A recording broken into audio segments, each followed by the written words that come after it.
In 1977, Kenner got the rights for the upcoming George Lucas epic Star Wars, and the success of Star Wars made Kenner a household name, and for the following years, it was the leading name in boys' action figures. In 1987, Kenner merged with the toy dump truck maker Tonka in an attempt to stop New World Entertainment's hostile takeover of Kenner. And this is the truck, made by Tonka. Each sold separately. A few years later, in 1991, Hasbro would come along and buy Tonka. And buying Tonka, they also picked up Parker Brothers, Milton Bradley, Playskool, and of course, Kenner, among others. Hasbro did keep the Kenner name for most of the boys' action figures. All was looking good under Hasbro, as they had a huge success with their Jurassic Park line and the relaunch of Star Wars. Flying high with their Jurassic Park line, in 1998, Kenner released Jurassic Park, Chaos Effect. We were surrounded by chaos mutations. Velociraptor, thrashing wings combined with ripping raptor teeth. However, sales were a lot less than Kenner or Hasbro expected. So Kenner quickly turned to their new plan.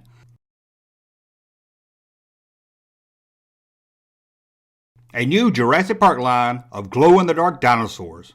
That line was to be called Night Hunter, and would be the second series for their follow-up, Chaos Effect. The plan was to release the following line in 1999. However, Hasbro stepped in due to the poor sales of the Chaos Effect line and canceled the upcoming Night Hunter series. Jurassic Park, once the Star Wars of the 90s, was becoming more of an annoyance to Hasbro rather than a proud trademark. All right, thanks, Leonard. Now, sources are also talking about another newcomer who's in negotiations to appear in the new films, Adrian Dunbar, who you may remember from The Crying Game and 1995's movie version of Richard III. Now, the first Star Wars prequel is due to hit theaters on Memorial Day weekend of 1999. In 1998, as Jurassic Park was starting to fall in sales, Hasbro was very excited that George Lucas was bringing back an all-new Star Wars movie. Hasbro was more than thrilled. No longer would they be tied down to a movie series that was almost 20 years old. They would have new films to help sell new toys, new ships, new playsets, and more. Hasbro let Kenner know Star Wars is what the company must focus on in 1999. So with Jurassic Park's latest line tanking on the toy shelves, Hasbro stopped production of Night Hunter and had those toy designers work heavily on Star Wars.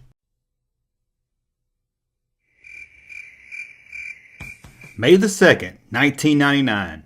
Kenner released their first line of Star Wars The Phantom Menace action figures. The release kicked off on Sunday at midnight, with many Toys R Us staying open 24 hours to meet the sales needs. Local news crews hit the stores to report live from Toys R Us and talk with eager fans waiting in line for new Star Wars merchandise. Many of these fans have waited hours outside Toys R Us, even camping out to make sure they were the first ones to get their hands on the new Star Wars toys. I'm here for the smiling Darth Maul.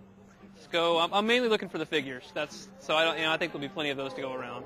Darth Maul. I want to check out Darth Maul. He's going to be the new king. Hasbro, Kenner, and Lucasfilm was very excited with all the hype, and Hasbro had Kenner jump up production with Star Wars to make sure that stores were well stocked with the Phantom Menace toys. Well, it's a marketing dream. Almost 400 people lined up in the cold drizzle at midnight to be the first to get their hands on the new Star Wars merchandise. As Peter Clemente reports, it's just the tip of the iceberg of the interest generated by the soon-to-be-released movie. There they are, 350 of the most hardcore Star Wars fans in this part of the galaxy. So how big a Star Wars fan are you?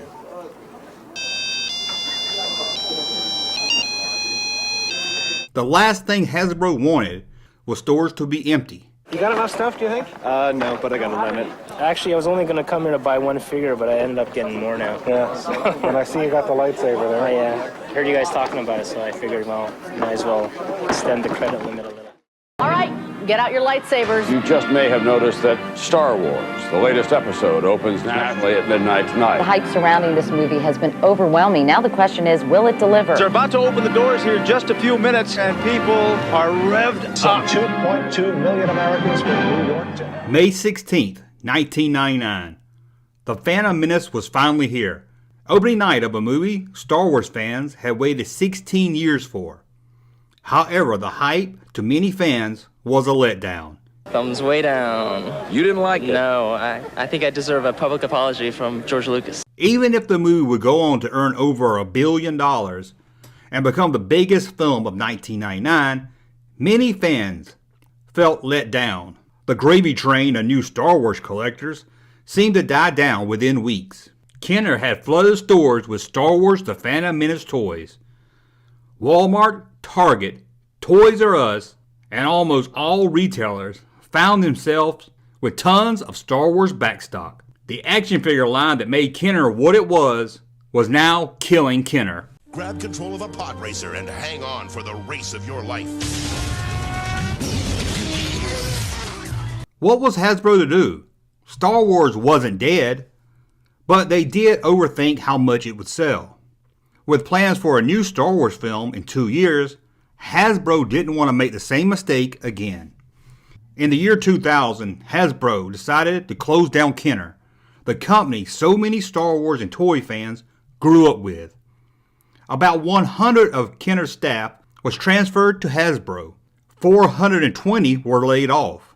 Among those 420 laid off was the Jurassic Park design team, who was already hard at work on the Jurassic Park 3 line. In order not to be late with their Jurassic Park 3 action figure line, Hasbro put the Jurassic Park development under the Star Wars design team. To save costs, they scaled down the Jurassic Park action figures to be closer to the size and look of the Phantom Menace figures. By March of 2001, after 53 years, Kenner was no more. Hasbro ordered Kenner's offices and warehouse to be closed, and Hasbro sent them a list of trademarks they felt had a future, and all that was to be sent to Hasbro. The other list sent to Kenner? Toy lines that they felt had no future. Those related items were to be trashed. Concept art, blueprints, molds, promotional material, and more was sent to the Kenner dumpster. Kenner was gone and almost forgotten, at least in the eyes of Hasbro. In 2012, to cash in on the nostalgia of the past, Hasbro released their vintage Star Wars collection. These were newer figures released on a Kenner-style Star Wars package. Doing so, Hasbro put back the name Kenner on the package. Kenner was no more, but at least Hasbro, in a way, was keeping the name alive, so the new generation of toy fans would never forget the name Kenner. Hey, Junkman channel popping though. Thank you, sir, for that unsolicited testimony.